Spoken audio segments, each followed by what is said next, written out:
والمرسلين نبينا محمد وعلى آله وصحبه أجمعين أما بعد۔ یہ جو رات ہے چاند کے حساب سے یہ 13ویں رات ہے، اور آنے والی 14ویں رات ہے، اس کے بعد 15ویں رات۔ یہ 3 راتیں ایسی ہوتی ہے جس میں چاند مکمل ہوتا ہے اور چاند کی جو روشنی ہوتی ہے وہ پوری ہوتی، پرفیکٹ ہوتی۔ اس سے پہلے اور ان کے بعد چاند جو ہے وہ پھر دھیرے دھیرے کمزور ہوتا جائے۔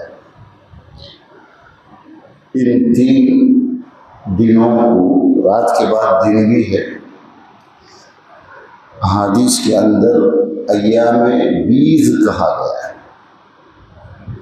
ایام جو ہے وہ یوم کی جمع ہے، ایک دن کو یوم عربی میں کہتے ہیں، اور اس کی جو جمع ہے ایام ہے، یعنی پورے دن، ڈیز، ون ڈے یوم ہے، اور ایام کہا جائے تو اس کا جو ہے ڈیز۔ اسی طرح 20 ابیض کی بیضا کی جواب 20 ہے، ایک دم سفید اور نور اس کے معنی ہے۔ سفیدی کے لیے 20 کہا جاتا ہے۔ تو ان 3 دنوں کو منور اور روشن، خوب اجالے والے دن کہا گیا ہے۔ اس کی وجہ یہ ہے کہ دن میں تو سورج کی روشنی ہوتی ہی ہے، اور ان 3 راتوں میں چاند پورا ہوتا ہے، اس لیے باقی جو مہینے کے 20 پر 7 جو راتیں ہیں ان کے مقابلے میں ان 3 راتوں میں روشنی زیادہ ہوتی ہے، تو اس کا نام ایام بیض رکھا گیا ہے۔ ہر مہینے میں 3 دن کا روزہ سنت ہے اللہ کے نبی کی، کسی بھی مہینے میں وہ روزہ آپ پورے مہینے میں کبھی بھی رکھ سکتے ہیں۔ حدیث کے اندر یہ بات آئی ہے کہ مہینے میں اگر کوئی 3 دن روزہ رکھتا ہے تو اسے پورا مہینہ روزہ رکھنے کا ثواب ملے گا، کیوں؟ ایک کے مقابلے میں 10 کا حساب ہوگا۔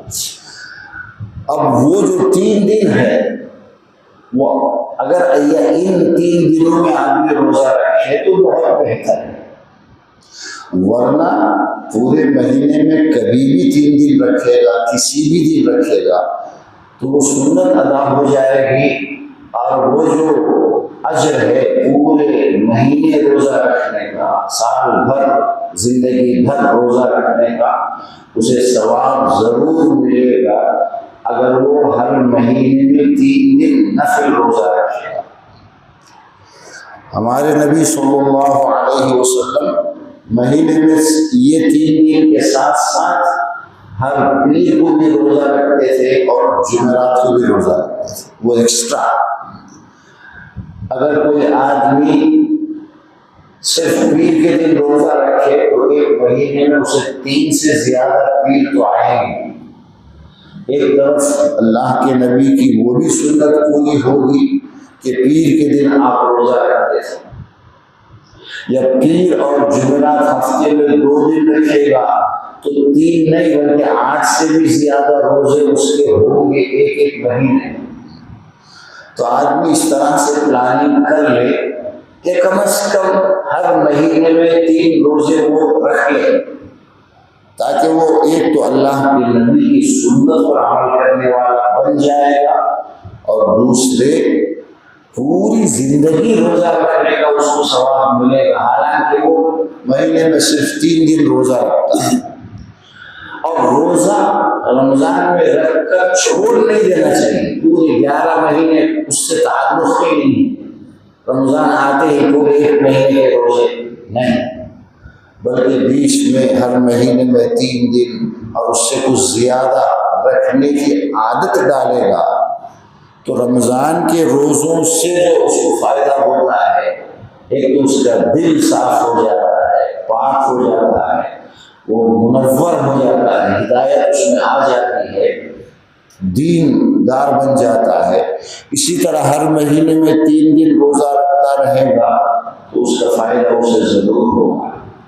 اللہ کے نبی سفر میں ہو یا گھر میں ہو، ہر حال میں ان 3 دنوں کا روزہ رکھتے تھے۔ اللہ کے نبی بہت سارے وہ سنتیں ہیں جن کو کبھی چھوڑتے نہیں، حالانکہ وہ سنت ہے، آدمی اگر نہیں بھی رکھے گا یا نہیں بھی وہ کرے گا تو اسے گناہ نہیں ہوگا۔ جیسے فجر کی سنت ہے، صبح کی جو 2 رکعت سنت ہے، سنت ہی ہے، واجبات میں سے نہیں۔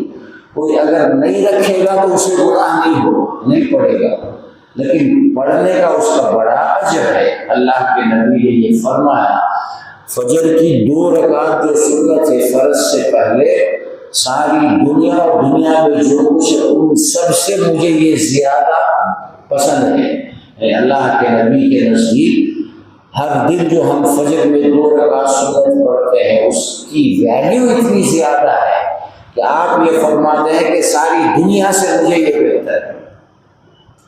اسی طرح وطر کی جو نماز ہے، عشاء کے بعد سے لے کر صبح کی اذان تک، فجر کا وقت شروع ہونے تک، یہ جو وطر کی نماز ہے یہ منیمم 1 رکعت ہے۔ آپ 3 بھی پڑھ سکتے ہیں، 5 بھی پڑھ سکتے ہیں، 7 بھی پڑھ سکتے ہیں، 11 رکعت۔ تہجد اور وطر سب ایک ہی، الگ الگ نہیں ہے۔ آپ 2 رکعت پڑھو پھر 1 رکعت پڑھو، یا ایک ہی رکعت پڑھو۔ بہت سارے صحابہ سے یہ ثابت ہے کہ وہ عشاء کی نماز 4 فرض پڑھتے تھے اور پھر 1 رکعت واجب پڑھتے تھے، 1 رکعت۔ کسی نے کہا تو آپ نے حضرت سعد بن ابی وقاص رضی اللہ عنہ سے یہ مروی ہے، ان کی یہ عادت تھی۔ کسی نے کہا تو انہوں نے جواب میں یہ فرمایا کہ میں اس لیے 1 ہی رکعت پڑھتا ہوں کہ تم جیسے جاہل کو بات سمجھ میں آ جائے، 1 رکعت سے بھی کام پورا ہو جائے، لیکن پڑھنا ضرور ہے۔ حالانکہ سنت ہے، نہیں پڑھے گا اسے کوئی گناہ نہیں ہوگا، لیکن یہ ایسی سنت ہے جس پر اللہ کے نبی پابندی کرتے تھے۔ بہت سارے لوگوں کو بہت کچھ نصیحت کرنے کی عادت ہوگی، خود تو 0 ہوتا ہے لیکن سامنے والے کو کچھ نہ کچھ بولنے کی عادت ہوگی۔ بچوں سے کچھ لوگ بولتے رہتے ہیں، تم لوگ ٹوپی نہیں لگاتے ہو، تمہاری نماز نہیں ہوگی، دنیا سوٹ لگاتی ہے۔ ٹوپی کا جو لفظ ہے ٹے سے شروع ہے، اور ٹے عربی بھاشے میں ہی نہیں، کوئی دکھا دے عربی بھاشے میں ٹے نہیں ہے۔ اور ٹے کے لفظ آپ انگریزوں سے سیکھ کر یہ بولا ٹوپی، قرآن اور حدیث میں کسی ایک حدیث میں ایک جگہ بھی یہ لفظ نہیں آیا۔ کوئی یہ بتا نہیں سکتا کہ ٹوپی اللہ کے نبی لگایا کرتے تھے، سارے جھوٹ بولتے ہیں۔ سر پہ کپڑا ہوتا تھا، ان کا عربوں کا ایک لباس ہے، چادر ڈال لیتے تھے، کپڑے پہن لیتے تھے، سر پر بھی کوئی کپڑا رکھ لیتے تھے، اور وہ صرف نماز کے لیے نہیں، ہمیشہ کا ان کا لباس ہوتا ہے۔ باہر نکلتے تھے ریت کے میدانوں میں جانوروں کو چرانے کے لیے، اور عرب میں بہت گرم ہوا چلتی تھی جس میں دھول وغیرہ، اس سے بچنے کے لیے سارے لوگ کپڑے ڈال رہے تھے۔ نماز کے لیے وہ کپڑا نہیں ہے، نماز کا تو ہر مسلک والے اپنی اپنی کتابوں میں یہ بتاتے ہیں، نماز کی جو شرطیں ہیں اس میں ستر عورت بھی ایک ہے۔ مرد کے لیے ستر جو عورت جو ہے اپنے جسم کو چھپانا، وہ ناف سے لے کر گھٹنوں کے نیچے تک ہر جگہ مسئلہ لکھا ہوا، تو بھی کہاں ہے اس میں؟ سمجھاتے نہیں ہیں، پڑھا دیتے ہیں، بس ختم ہو گئی۔ جو ٹوپیاں لگاتے لگا، منع نہیں کیا، کوئی ٹوپی لگا رہا ہے ٹھیک ہے لگائے، اور منع کر رہا ہے، لیکن یہ کہنا کہ ٹوپی کے بغیر نماز نہیں ہوگی، ٹوپی نماز کے لیے ضروری ہے، کون ضروری کہا ہے؟ کیا نماز کی شرطوں میں ہے؟ نماز کے واجبات میں سے ہے؟ نماز کے ارکان میں سے کہاں ہے یہ مسئلہ؟ کس کتاب میں کس نے کہا؟ سارا جھوٹ پر سب چل رہا ہے، اور بولنے والوں کو بالکل ڈر نہیں لگتا کہ میں کیا بول رہا ہوں۔ تیری نماز نہیں ہوگی تو کون ہے؟ تو کیا جانتا ہے نماز کے بارے میں؟ ایک ایک کپڑے میں صحابہ، ایک ہی کپڑا ہوتا تھا چادر، اچھی طرح سے اوڑھ کر اسی پر نماز پڑھتے تھے۔ اتنے امیر نہیں تھے صحابہ اس زمانے میں کہ ہر ایک کے پاس ٹوپی ہو، ٹوپی تو بعد کی پیداوار ہے، جسے جسم پر ڈال لیتے تھے۔ بس ضروری جو لباس ہے وہ یہ ہے کہ کندھے بھی کھلے نہیں ہونا چاہیے، کندھوں سے لے کر گھٹنوں کے نیچے تک آپ کے پاس کسی بھی طرح کا کوئی بھی کپڑا ہو جو آپ کے جسم کو، بس آپ کی نماز ہو جائے گی۔ نماز کے لیے اتنا ہی ضروری ہے، لیکن اللہ نے دیا ہے تو اچھا کپڑا پہننا، ایسا کپڑا جو آپ آفیشیل پہنتے ہیں۔ مسجد میں آنے کو ٹوپی لگاتا، گیٹ کاٹنے کو ٹوپی نکالتا، چاہیے کہ ٹوپی لگانے شرم آتی ہے۔ اچھے آفس میں جاتا نہیں، اچھے کالج میں جاتے ہوئے ٹوپی نہیں لگاتا، فنکشن میں نہیں لگاتا، ٹھیک ہے، شرم آتی ہے اس کو۔ ایسے آدمی کے لیے مسجد میں ٹوپی لگانا ناجائز ہے، جو ہمیشہ، جیسے ہم لوگ ہیں، ہم کہیں بھی جاتے ہیں ٹوپی لگا، ہمارے لیے ٹوپی ٹھیک ہے، ہمارا یہ لباس ہے، ہمیں کوئی شرم نہیں ہے۔ کسی بھی فنکشن میں کسی سے بھی ملنے جائیں گے ٹوپی کے ساتھ ہی جائیں گے۔ لیکن جو آدمی ٹوپی اچھی جگہوں پر نہیں لگاتا ہے، ہم جیب میں رکھتا، مسجد میں آتے ہی جیب میں سے نکال، یہ ہے غلط، جس نے دین کو سمجھا ہی نہیں۔ ٹوپی کی عظمت ہے، سر پہ کپڑا آپ رکھنا چاہتے ہیں ہمیشہ رکھو، ہر جگہ رکھو، ڈیوٹی میں رکھو، فنکشنوں میں جہاں بھی جاؤ۔ جو فرق کرتا ہے، باہر نہیں لگائیں گے، اندر آ کر لگائیں گے، لمبا پینٹ پہن کر اندر آتے ہی موڑ دے رہے اس کو۔ ارے پینٹ گھٹنوں ٹخنوں سے نیچے کپڑا پہننا ہر جگہ حرام ہے، باہر بھی حرام ہے، مسجد میں بھی حرام ہے۔ جو نیچے کے جو ٹخنے ہیں، یہ دو ہڈی جو ہے، اس کے نیچے کپڑا نہیں ہونا چاہیے، اللہ کے نبی نے منع فرمایا۔ یہاں تک کا پہنتا، مسجد میں آنے کچھ مدرنا کی نماز سے اس کا کیا تعلق ہے؟ وہ ویسے ہی وہ کپڑا جو ہے، وہ اللہ کے نبی نے یہ فرمایا کہ ما اسفل من الکعبین، جو بھی کپڑا یہ جو دو ہڈیاں ہیں اس کے نیچے ہوگا، وہ اس پہننے والے کو آگ میں لے جائے۔ تو یہ ہر جگہ کے لیے منع ہے۔ تو جو ہمیں معلوم نہیں ہے اس پہ کامنٹ نہیں کہنا چاہیے۔ جھوٹ بولنا دین کے بارے میں اور بچوں کے ذہن کو خراب کرنا، معلوم ہی نہیں ہے تو جانتا ہی نہیں ہے، کیوں بکواس کرتا ہے؟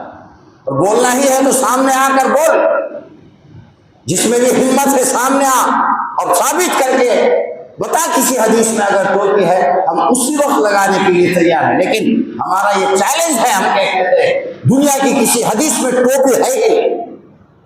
اچھا لباس ہے، کسی کو اچھا لگے لگا لے، نہیں لگتا ہے کوئی بات نہیں، دوسروں کو کیوں؟ اللہ تبارک و تعالی ہمیں دین کی سمجھ اور دین پر صحیح معنوں میں عمل کرنے کی توفیق دے۔ تو یہ جو 3 دن ہیں آج سے، چونکہ یہ شوال کا مہینہ ہے، اس میں 6 دن پورے سنت روزے ہیں، ان 6 میں سے یہ 3 بھی ہو جائے بہت اچھی بات ہے، ڈبل ثواب ملتا ہے۔ آدمی جو ہے پیر کے دن بھی رکھے اور مہینے کے 3 دن بھی رکھے، اور نیت کر لے کہ پیر کا بھی روزہ رکھوں گا اور مہینے کے 3 کے حساب سے بھی، تو ڈبل اس کو ثواب ملتا ہے۔ تو کسی بھی طرح ثواب زیادہ سے زیادہ حاصل کرنے کے لیے یہ سارے کام ضروری ہے، ہمیں کرنا چاہیے۔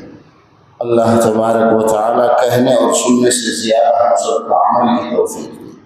سبحانک اللہم و بحمدک، نشہد ان لا الہ الا انت، نستغفرک و نتوب الیک۔